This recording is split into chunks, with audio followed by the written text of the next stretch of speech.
पाठ 18 बर्फ की सड़कें लद्दाख। पाठ परिचय। प्रकृति की छटा अद्भुत है, कहीं ऊंचे ऊंचे पहाड़ों के रूप में, हरे हरे मैदानों के रूप में, कहीं गहरे नीले विशाल समुद्र के रूप में, तो कहीं निपट बर्फ से ढके दुर्गम पहाड़ों के रूप में। प्रकृति हमें अपनी ओर आकर्षित करती है। लद्दाख का बर्फीला रेगिस्तान रोमांच व जिजीविषा का प्रेरणादायक संगम है। जरा सोचें, अगर आपको लद्दाख जाने का अवसर मिले तो आप वहां जाने के लिए क्या क्या तैयारी करेंगे? जीवन मूल्य। कठोर प्रतिकूल परिस्थितियों में भी धैर्य एवं साहस द्वारा जीवन बिताया जा सकता है। प्रकृति के वरदान से भरी ये जादुई जगह लद्दाख जम्मू कश्मीर का सबसे ऊंचा इलाका है। ये कराकोरम व हिमालय पर्वतमालाओं तथा सिंधु नदी घाटी के बीच है। यह समुद्र तल से 3000 से 3650 मीटर तक ऊंचा है। लद्दाख का क्षेत्रफल 97,776 वर्ग किलोमीटर है। इसके उत्तर में चीन तथा पूर्व में तिब्बत की सीमाएं हैं। गॉडविन ऑस्टिन और ग्राशर ब्रूम यहां की सर्वाधिक ऊंची चोटियां हैं। ऊंचा हिमालय बादलों को दूसरी तरफ ही रोक लेता है, अतः यहां बारिश तो नहीं के बराबर होती है। यहां की जलवायु अत्यंत शुष्क एवं कठोर है। लद्दाख की मुख्य नदी सिंधु है। अपने अनूठे प्राकृतिक सौंदर्य के लिए लद्दाख बेमिसाल है। लद्दाख में बौद्ध धर्म की स्थापना दूसरी सदी में हो गई थी, इसलिए इसे छोटा तिब्बत भी कहते हैं। जिले की राजधानी एवं प्रमुख नगर लेह है, जिसके उत्तर में कराकोरम पर्वत तथा दर्रा है। कारगिल इस क्षेत्र का दूसरा महत्वपूर्ण जिला है। दोनों जिलों की आबादी कमोबेश एक ही जितनी है, 1.5 लाख के आसपास। कारगिल की आबादी में मुस्लिमों का प्रतिशत 80 के ऊपर है। लेह की आबादी में बौद्धों की अधिकता है। लेह जाने के 2 रास्ते हैं, एक श्रीनगर से और दूसरा मनाली से। दोनों रास्ते जून से नवंबर तक ही खुले रहते हैं। साल के बाकी समय में वायु मार्ग ही एकमात्र रास्ता है। मनाली से लेह का रास्ता बर्फीले रेगिस्तान से होता हुआ जाता है। वहीं श्रीनगर का रास्ता अपेक्षाकृत हरा भरा है। यह रास्ता थोड़ा कम रोमांचक है, लेकिन अपेक्षाकृत अधिक खूबसूरत है। लेह को केंद्र बनाकर लद्दाख को 4 भागों में बांट सकते हैं। वे हैं नुब्रा, कारगिल, जांस्कर और पेगांग। लद्दाख की अधिकांश जनसंख्या घुमक्कड़ है। यहां खेती बाड़ी नहीं होती। यहां बौद्ध धर्म और इस्लाम धर्म को मानने वाले लोगों की संख्या अधिक है। ऐसा प्रतीत होता है कि सर्दियां लद्दाख को बदल कर रख देती हैं। नदियां बर्फ की सड़कें बन जाती हैं। 13-14 हजार फुट की ऊंचाई पर रहने वाले लगभग 8-9 हजार फुट तक नीचे उतर आते हैं। भारी हिमपात होता है, सड़कें बंद हो जाती हैं। नवंबर से फरवरी तक के 4 महीने लद्दाख पूरी दुनिया से कटा रहता है। पहाड़ों को पार करना असंभव हो जाता है। लेह में दोनों ही संप्रदायों की महिलाओं को अन्य क्षेत्रों की तुलना में अधिक स्वतंत्रता प्राप्त है। वे स्वतंत्र रूप से घर, बाहर या व्यापारिक जगत से जुड़कर कार्य करती हैं। लद्दाखी संस्कृति की सभ्यता भारतीय और कश्मीरी संस्कृति से कम और तिब्बती संस्कृति से अधिक मिलती है। लेह लद्दाखी बौद्ध लोग अपने नाम के आखिरी शब्द के तौर पर अपने गांव का नाम जोड़ते हैं। बौद्ध समुदाय में महिलाओं की स्थिति बेहद मेहनती, श्रमिक की होती है। समुदाय में बौद्ध लामाओं की संख्या सर्वाधिक है, जो संन्यास प्राप्त कर लेते हैं। खेती और बाजार हाट का ज्यादातर काम महिलाएं ही संभालती हैं। वे बेहद शांत व अंतर्मुखी होती हैं। लद्दाख में कई बार कई दिनों तक बिजली नहीं आती। दूर की जगहों जैसे कि नुब्रा तथा जांस्कर इत्यादि में फोन काम नहीं करते। लद्दाख के पिछड़ेपन में उसके भूगोल से अधिक उसकी उपेक्षा का योगदान है। वहां के स्थानीय लोग बड़े ही भले तथा मददगार होते हैं। जहां इतनी ठंड पड़ती है, बर्फबारी होती है और जहां ना पत्थर है ना बड़े पेड़, वहां के घरों की क्या खासियत होती होगी। सूझबूझ से बनाए घरों की छत समतल और मिट्टी की होती है। वो इसलिए कि जब बारिश इतनी कम होती है तो ढलवां छतें बनाने की क्या जरूरत। बर्फ भी इतनी तो नहीं गिरती कि कश्मीर के घरों की तरह ढलवां छतें बनानी पड़े। यहां दो तरह के बड़े पेड़ होते हैं, पॉपुलर और विलो। पॉपुलर मोटे तने वाला एक लंबा पेड़ है, जबकि विलो की कई शाखाएं होती हैं। इन दोनों को मिला लो तो छत का अच्छा खासा इंतजाम हो जाता है।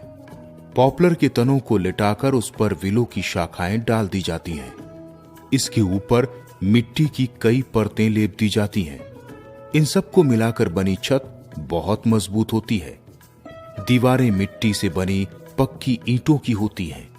आमतौर पर दीवारें काफी मोटी होती हैं, एक तो गर्मी को रोकने के लिए और दूसरे भारी भरकम छत को उठाए रखने के लिए। केवल घर ही नहीं, बड़े बड़े महल और मठ भी इसी तरह से बनते हैं। लेह का 1600 ईस्वी में बना 7-8 मंजिला महल भी इसी तरह बना है। यहां की पश्मीना भेड़ बड़ी मशहूर है।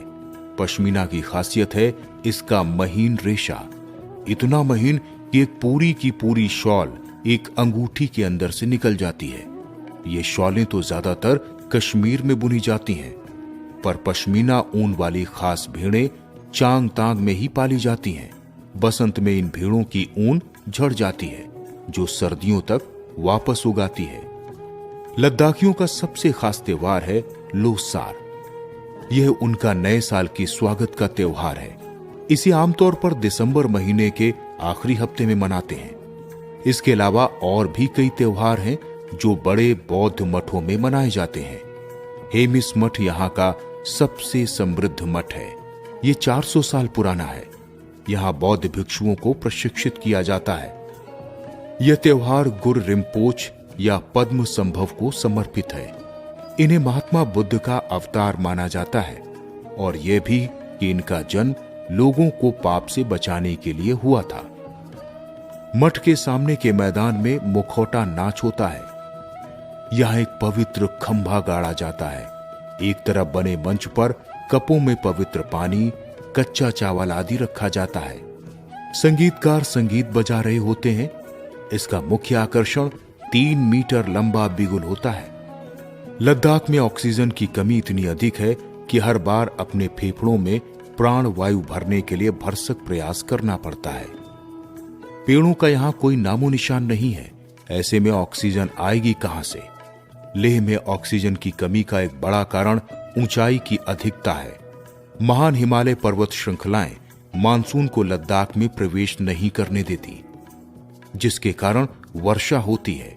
पथरीली मिट्टी के कारण लद्दाख को एक पहाड़ी रेगिस्तान भी कहा जा सकता है। यहां अर्थव्यवस्था का आधार सेना, पर्यटन और पशुपालन ही है। लेह में नीमो गांव के पास सिंधु और जांस्कर नदियों का संगम है।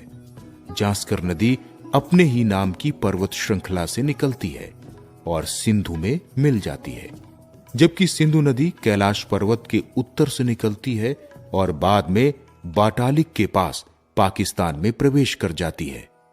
जांस्कर का रंग नीला, जबकि सिंधु का रंग दूधिया सफेद होता है।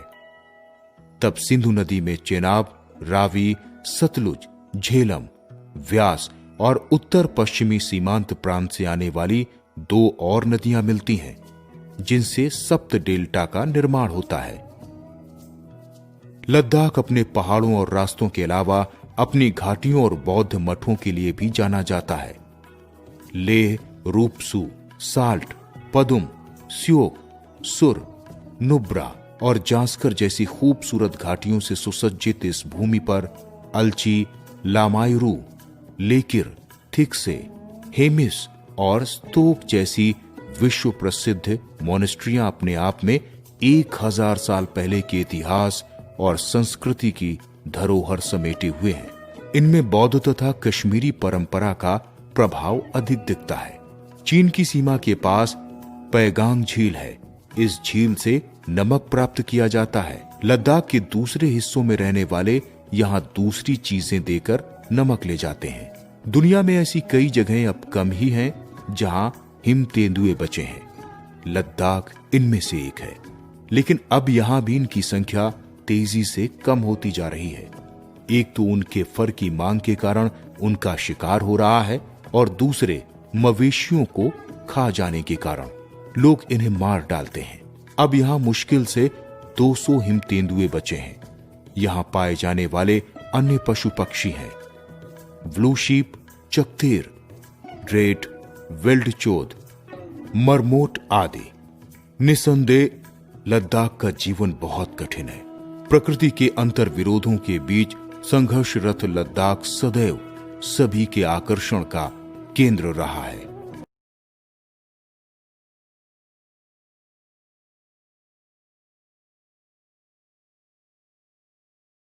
शब्द निधि, अनूठा, अनोखा, बेमिसाल, जिसका उदाहरण न दिया जा सके।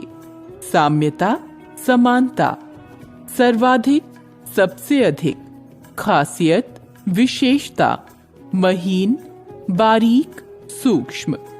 मोनेस्ट्रियां, बौद्ध मठ, सुसज्जित, सुंदर रूप से सजा हुआ। संघर्षरत, जूझते हुए, मवेशी, जानवर।